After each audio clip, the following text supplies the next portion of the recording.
One person will be in the audience for tonight's State of the Union address. UAW local president Matt Franzen headed to Washington, D.C. from Belvidere, the Stellantis plant that was once shuttered and now opened again. He was part of the team that was behind what many call a labor miracle. He will be guest of Congressman Bill Foster, Democrat, Naperville. Congressman Foster, thank you for your time today. Well, happy to be here. You know, I just finished being the ranking member on a hearing in financial services on junk fees, which is also a very timely hearing and something that we may hear something about in the president's speech tonight. Yeah, junk fees. My guest is Matt Franzen, who's the president of the UAW local at Belvidere. And, you know, when I started representing Belvidere at the start of the last session of Congress, it was an emergency because the plant had been idled and was destined to be shut down.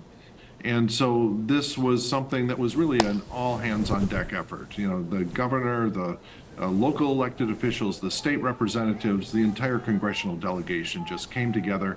And in Congress, we had to make sure that all of the federal incentives for the transition to green energy and electric vehicles, that every one of these were brought to bear to incentivize Stellantis, the company that now owns what used to be the Chrysler assembly plant, to make sure that they did the right thing and provide a future for that plant in the EV future of the automobile industry. Yeah, a huge victory for you. Congratulations on your work on that, too, and good luck on the other work with the junk bank fees.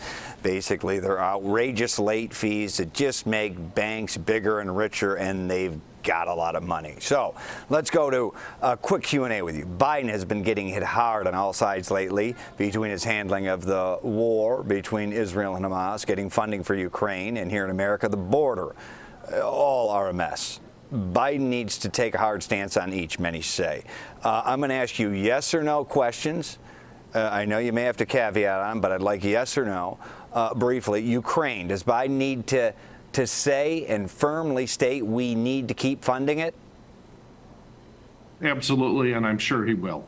Yes or no? What he is going to be pushing for is the bipartisan deal that was negotiated in the Senate should just be brought up for a vote in the House. It would pass with huge margin to spare, and it's really it's shameful for the House of Representatives and for our country that we are not standing with Ukraine and providing all of the assistance that freedom fighters need throughout the world. Does he need to take a hard stance and call for a ceasefire and for Israel to stop its bombardment of Gaza? We know it's now a humanitarian crisis. Yeah, well, he has been calling for a humanitarian ceasefire for some time now, and gradually turning up the pressure on Israel and the Netanyahu government in particular to do the right thing for humanity here. On the border, does he need to call to temporarily shutting it down?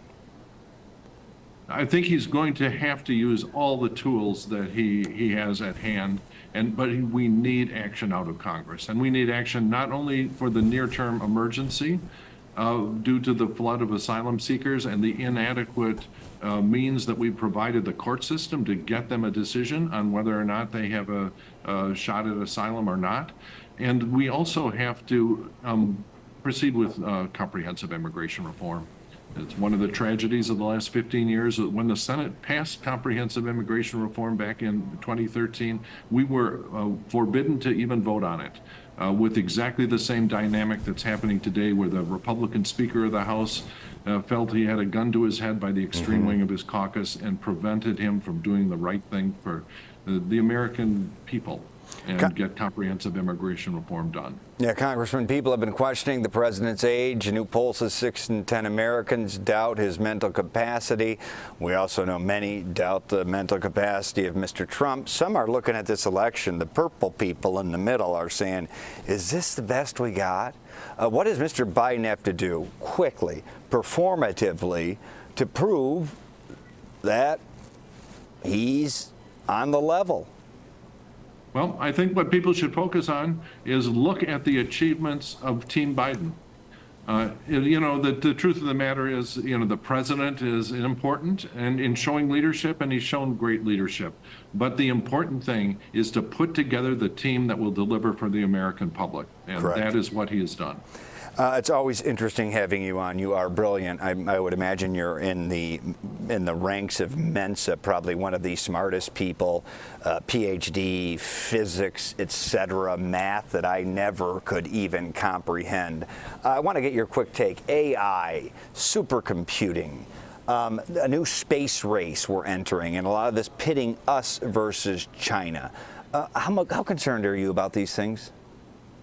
Extremely concerned. The AI, I think, when people write the story of this decade, it is going to be the emergence of AI as a force in our society. And I'm an optimist. If we do this carefully and we make sure that there is an AI on your side, that you're going to find a tremendous benefit to ordinary people.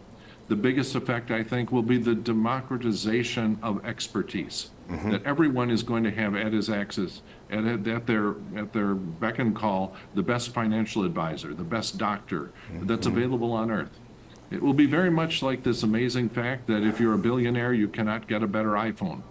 Yeah. And I hope that you're going to get the exact same thing with AI, that you're going to have every human on earth access to knowledge and wisdom and experience collected by the AI and working on their side. And that's what I know I'm trying to do as part of the AI task force that was recently set up by Democrats and Republicans in Congress to respond to this. Could be a beautiful level playing field, and we count on minds like yours and policymakers like yourself to ensure it stays in the right hands. Congressman Foster. I'm trying. Oh, yeah, I know. And we know you're always doing all you can. We appreciate you joining us today, hustling over from that important committee meeting, too.